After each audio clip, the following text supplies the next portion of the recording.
Um, Slakia. I'm back with another part of the video. Before I got rudely interrupted on the first part of the video. This is the second installment to the same topic. Satan does the Lord's bidding, and just to get back into the spirit. Since we just read Deuteronomy chapter 32, verse 39, stating that neither is there any that can deliver out of my hand in this verse. Once again, that backs up Hebrews, where it says, it's a fearful thing to fall into the hands of the living power. All right. Now I want to go from there. I want to get the book of Job, chapter 1. And us here that's in this truth know about Job very well. Man, this is a man of great integrity. Right, because Job was he caught hell, man. He caught a tremendous amount of hell, and still kept his integrity, and still stayed faithful to the Most High, Yahweh Ba'Shem Yahushai. All right. Now it's the book of Job, chapter 1, verse 6. All right, and if there was anybody that ever take the look at as for an example, it'll be Job. All right. Now it says, verse 6, it said, now there was a day when the sons of the Most High came to present themselves before Yahweh Ba'Shem Yahushai, and Satan came also among them. All right. So I'm going to throw this little nugget out for you. Now I'm going to read this verse again. Verse 6, it said, now there was a day when the sons of the Most High came to present themselves before Yahweh Ba'Shem Yahushai. Actually, it should be Yahweh there. All right. And it says, and Satan came also among them. All right. So among the sons of the Most High that presented themselves, Satan was also among them, man. All right. So what does that make Satan? He's also a son of the Most High. All right. Because you got a son of the Most High on the right hand side, and you got a son that's on the left hand side. All right. Once again, it says on earth, like it says in the Lord's Prayer, on earth as it is in heaven. Okay. So you have a good and an evil here on the planet Earth, which is Jacob and Esau, which Jacob is Israel, which is so-called Negroes, that spans the Native Americans, starting with the election, should I say, because 2/3 are not on the right hand side at the moment. They're in league with the left hand. And then you have Esau, which is completely on the left hand side. That's the so-called white man. All right, who's under the umbrella of Satan. All right, starting with the bankers. Okay. And that's what you got here today, man. You got the elect versus the bankers, the elect versus the elite. All right, the right-hand side versus the left-hand side. All right, that's how the Lord has it set up on the planet Earth. Now, in the heavens, right, you have the Lord, who these people inwardly call Jesus, which is Yahweh Shai. So on the right-hand side, all right, and then on the left-hand side, you have Satan. Okay. Once again, on earth as it is in heaven. Okay.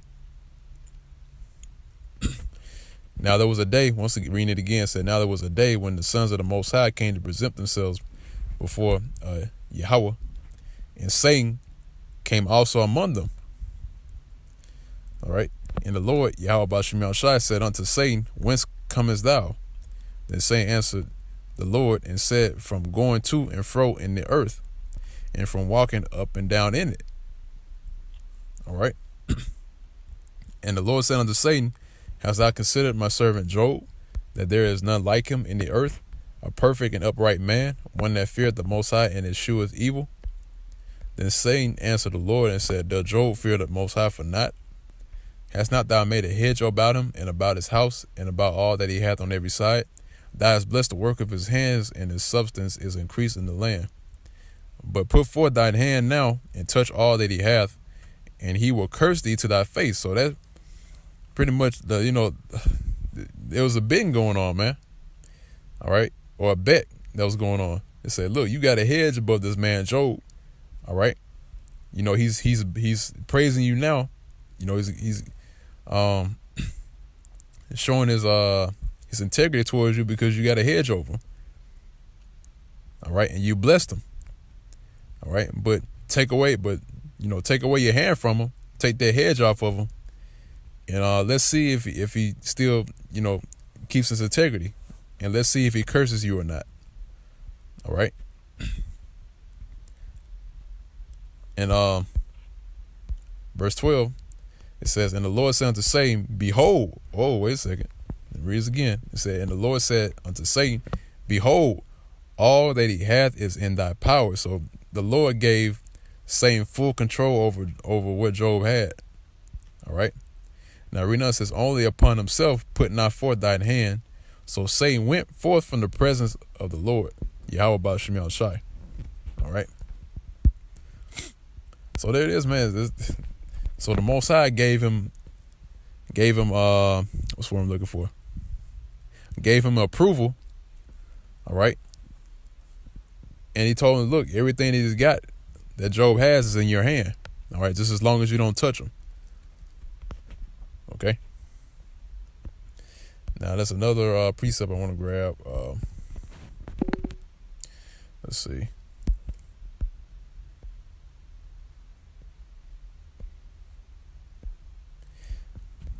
This is 1 Kings chapter 22. And see, this is all good because this is going to Micaiah, the prophet. And you had actually, let me get straight to the point, because you had Micaiah the prophet that spoke evil of King Ahab, king of Israel, and he said he was going to die at the battle of Ramoth Gilead. All right, but the rest of the prophets that the king had, King Ahab, king of Israel at that time, spoke good about him, saying that he was going to win the battle. But out of all those prophets, you had one that spoke evil concerning him. All right. And at the end of that ordeal, he died. He actually died at the battle of Ramoth Gilead. All right. Like the prophet Micaiah said, man. Okay. Now, let me get straight to the point. It says this 1 Kings chapter 22, verse 19. And he said, "Hear thou therefore the word of the Lord, Yahweh Ba'Shem Yahushai. I saw the Most High," actually it should be the Most High. It said, the Most High, "I saw the Most High sitting on his throne, and all the hosts of heaven standing by him, on his right hand and on his left. And the Lord said, Who shall persuade Ahab that he may go up and fall at Ramoth Gilead? And one said on this manner, and another said on that manner." So when he was sitting on his throne, right, he said, "Who shall persuade Ahab that he go up and die at the battle?" All right. So of course he's not going to look over to his right hand side and say, who's going to persuade this man? All right. Because the right hand side doesn't do any sort of evil. All right. So he went over to the left hand side of him, on the left hand side of the throne, and he asked, who's going to persuade Ahab so he's going to fall at Ramoth Gilead? All right. Now Renan says, "And one said on this manner, and another said on that manner. And there came forth a spirit and stood before the Lord and said, I will persuade him." All right. So one of the spirits that was on the left hand side came up to the Most High and stood before him and said, "Look, I'll persuade him." All right. Verse 22, and said, "And the Lord said unto him, Wherewith?" All right. He asked him, how are you going to persuade him? Renan says, "And he said, I will go forth, and I will be a lying spirit in the mouth of all his prophets. And he said, Thou shalt persuade him and prevail also. Go forth and do so." So he said, look, you're gonna do that, all right, and you're gonna prevail. You're gonna accomplish that task that I want you to do. All right. Now, like I said before, the ones on the right hand side, they don't do any sort of evil, and they're not lying spirits. All right. Because mind you, it said, "I will be a lying spirit in the mouth of all his prophets." So that's a spirit that's on the left hand side that basically put the spirit of lies on the prophets. All right. That's why you had those different prophets that came up and said, "Oh, you're gonna win at the battle." All right. And then you had one prophet that was just and righteous that actually didn't lie to him. All right. He didn't lie to him. He told him the truth. He said, look, when you go there, you're going to die. All right. So once again, it says, look, you're going to persuade him and you're going to prevail also. So go forth and do it. All right. Verse 23 says, now therefore, behold, the Lord hath put a lying spirit in the mouth of all these thy prophets, and the Lord hath spoken evil concerning thee. All right. So if that happened back then, how much more today, man? How much more do you have lying spirits? All right. You have a lying spirit among the ones that call themselves pastors and preachers. You know, how much more today, man? That speak nothing but good concerning America and the people. Okay, even though you commit so much wickedness and you still continue to do so, you know, he bats an eye at it and he said, look, yeah, it's going to be all right. You know, he's going to forgive you no matter what you do. All right, even if you're on your deathbed, all you got to do is call on sweet. All you got to do is call on sweet Jesus and he'll forgive you. Man, get out of here. That's the book of Proverbs, chapter 16, verse 11. It says, a just weight and balance are the Lord's. All right. Now, at first, you know, damn, man, I should have put up an image of it. But when you think about a just weight and the balance, you think of scales. All right. You know how you have a scale and then you have two sides to it and you put a certain amount of weight on it. All right. So it said, a just weight and balance are the Lord's. All the weights of the bag are his work. All right. So a just weight and a balance, a perfect balance and the perfect weight are the Lord's, man. All right. And it says all the weights of the bag are his work. All right. Whether it's good or whether it's bad. All right. All the weights of the bags are his work. All right. The good and the bad. Okay. I want to grab another precept and I'm close it on out because you know, like I said before, man, with that image, man, I wanted to use it at the beginning of the video, but you know, the spirit had it to where I used the other image because that other image speaks a lot of volumes, man, about the stars shining in darkness, because you need darkness in order for the stars to shine, and that holds weight to it, man. All right, because you got to have stars, right? And then, which the ones that's in the know what that's talking about, the stars, right? But you got to have darkness, okay? Or else they don't shine. Now, this is Matthew chapter 4 and verse 1. I'm going to give you another example. It says, then was Yahushua led up of the spirit into the wilderness to be tempted of the devil. And when he had fasted 40 days and 40 nights, he was afterward in hunger.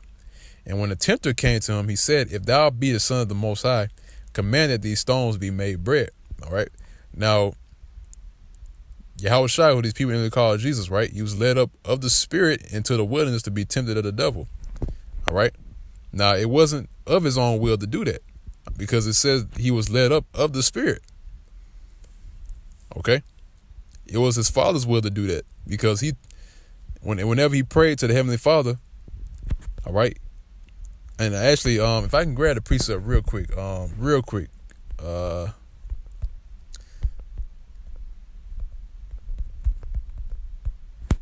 let's see. Damn, there's too many precepts. There's a specific one that he prayed to the Heavenly Father. I know it's in Matthew's, but I think it's in Matthew's 26.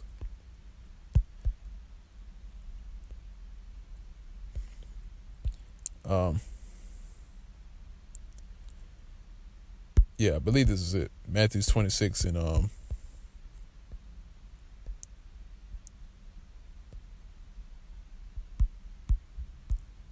let's see. Here it is. Yeah, here it is. It's Matthew chapter 26, verse 39.